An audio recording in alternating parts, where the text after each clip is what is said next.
પટ્ટાની જમીનના માલિકી હક પર આ મોટો નિર્ણય લેવામાં આવ્યો છે। રાજ્યના સિટી સર્વે એરિયામાં ભાડાપટ્ટાની જમીન કાયમી હકથી ફાળવવામાં આવશે। મહેસૂલ વિભાગે ભાડાપટ્ટાની જમીન મામલે નિર્ણય કર્યો છે। 7 થી 30 વર્ષના સમયગાળાના ભાડાપટ્ટાની જમીન કાયમી કરવાનો નિર્ણય કરાયો। જંત્રીના 15 થી 60% વસૂલાત સાથે આ કાયમી હક મળશે। એસસી એસટી ઓબીસીને 20% રાહત આપવામાં આવશે। કાયમી હકની પ્રક્રિયામાં સ્ટેમ્પ ડ્યુટી વસૂલાશે નહીં અને યોજનાનો લાભ લેવા માટે 2 વર્ષની સમયમર્યાદામાં અરજી કરવાની રહેશે। આ માટે કેટલીક શરતો છે જેનું પાલન કરવાનું રહેશે।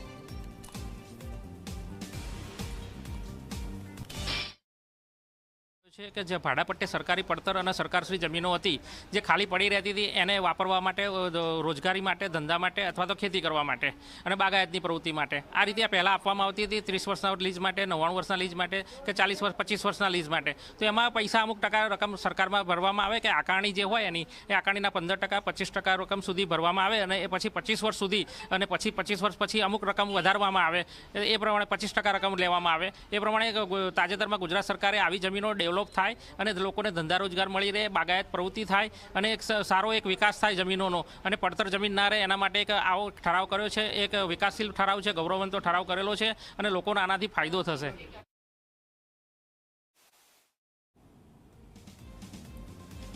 તો ભાડાપટ્ટાની જમીનના માલિકી હક પર આ મોટો નિર્ણય લેવામાં આવ્યો છે। મહેસૂલ વિભાગે ભાડાપટ્ટાની જમીન મામલે આ નિર્ણય કર્યો છે। 7 થી 30 વર્ષના સમયગાળામાં ભાડાપટ્ટાની જે જમીન છે તે કાયમી કરવામાં આવશે। તો જંત્રીના 15 થી 60%ની વસૂલાત સાથે આ કાયમી હક પણ મળી રહેશે।